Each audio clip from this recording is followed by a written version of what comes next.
for the first few sessions, there will be more of a theoretical understanding before we get our hands dirty with the lab sessions, right?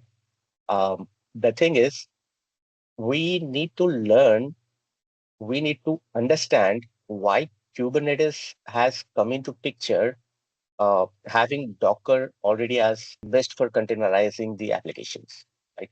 So we need to understand what exactly Kubernetes does that Docker does not, and what type of problems or issues Kubernetes solve actually in the real time or production environments.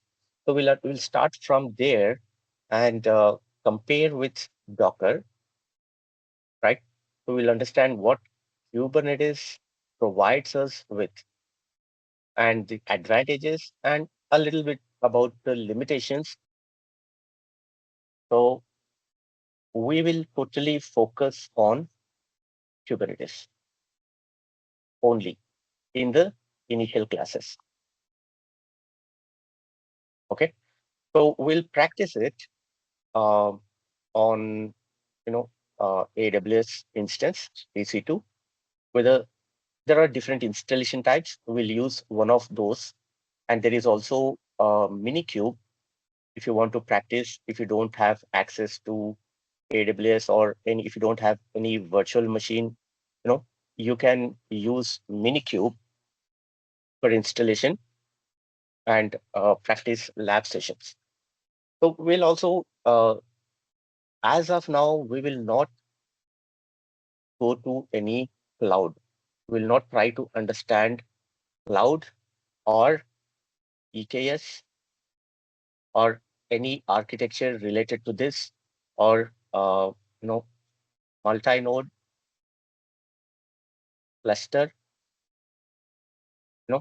having two nodes wherein there is a control plane on one node and worker node on another. So we'll not talk about all these things initially, right? The focus will be totally on Kubernetes, understanding the fundamentals, right? Understanding the fundamentals, understanding the problems it solves, and the characteristics, and what else? The architecture, the internals, and the components. And what else? There are, you know, uh, there are multiple things. If I add, it goes on and on. Objects, there are, elements. So we'll get to each part, and we will use all these things with production standards. How we use these all things in production environment, right? So when we talk about deployments, we'll see the examples how these can be carried out in production. And for QA, what kind of setup you will use. All right. So the total focus will be initially on this one, and slowly, gradually, once we understand, once we get into the core concepts, we'll start using VS Code, right? And at some point in time, we'll use Docker as well for images. If you want to create some custom images, we can use Docker as well. And VS Code, we'll talk about that, VS Code, in upcoming sessions. Right away, we'll not discuss about all these things. And what else? Yeah.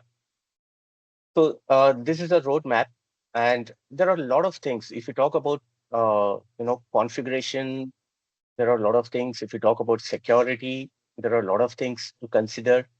And if you talk about, uh, you know, the nodes, there are a lot of things to understand.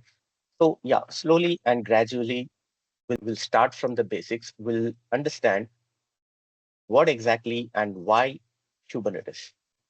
This is not for a fresher or beginner who does not have or who does not possess any knowledge about production or JVMs or any services. So we require the middleware knowledge in order to understand and learn Kubernetes, especially in this course. So you may find a lot of courses anywhere, even on YouTube or Udemy. But um, yeah, so here we'll use the real middleware tools. Sometimes we'll work on WebSphere Liberty or JBoss or WebLogic, Tomcat, Apache, Nginx, Ingress controllers, right? So we'll use all these and we'll have database connectivities. So we'll use all the real-time middleware. So most of the times you might have seen Nginx or Apache and lastly, Tomcat. And if you talk about the microservices, mostly Apache, Nginx, and Tomcat is highly used along with each service's own database like MySQL or PostgreSQL. But yes, we'll see a lot of things going forward. There is much to understand Kubernetes because once you buy any device, if you don't know anything about a device, you will start reading the manual for basic things to understand how it works, right? So that is that manual we are going to start right now.